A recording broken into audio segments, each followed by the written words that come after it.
మిత్రులకి నమస్కారం. మరి పల్నాడు జిల్లా మా కుల కమిటీ జిల్లా అధ్యక్షుడిని.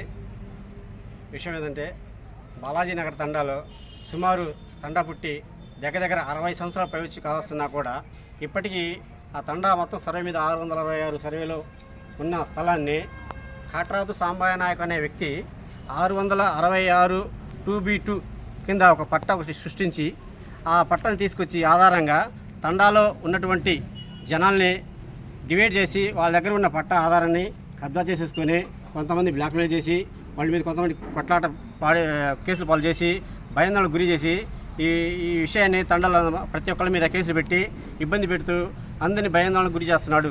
ఇదే విధంగా మొన్న రీసెంట్గా అదే గుడిసెల్ని ఒక కొక్కలేరుతో తీసుకొచ్చి నెట్టించడం జరిగింది. నెక్స్ట్ మళ్ళీ ఒక వారం 10 రోజుల కింద మళ్ళీ ఒక ట్రాక్టర్ తీసుకొచ్చి దమ్ము చేపించి నాట్లేయడం కూడా ఇన్ని చేస్తున్నాడు. అదేవిధంగా జనాలందరూ ఈ విషయాన్ని ఎంఆర్ఓ గారి దృష్టికి తీసుకురావడం జరిగింది. ఎంఆర్ఓ గారు మేము అతను కోర్టు ఆర్డర్ తీసుకొచ్చాడు, అతను మేము కోర్టు ఆర్డర్ ఇచ్చినప్పుడు మేము దానికి సహకరిస్తున్నాము అని చెప్పుకోవడం జరిగింది. కానీ విషయం ఏంటంటే మేము అక్కడ గ్రామకంఠం ఉన్న సర్వే నెంబరు 666 అయితే అతను తీసుకొచ్చిన 666 2B2 కింద చూపించుకొని తండాన్ని కొద్దిగా డిస్టర్బ్ చేసి గొడవలు సృష్టించడానికి ప్రయత్నం చేస్తున్నాడు. ఇలాంటి చర్యలు జరిగితే మేము మాత్రం తండా వ్యాప్తంగా ఒక 100 మంది వచ్చి ఎంఆర్ఓ గారి ఆఫీస్ ముందు ధర్నా కూర్చోడానికి సిద్ధంగా ఉన్నాము.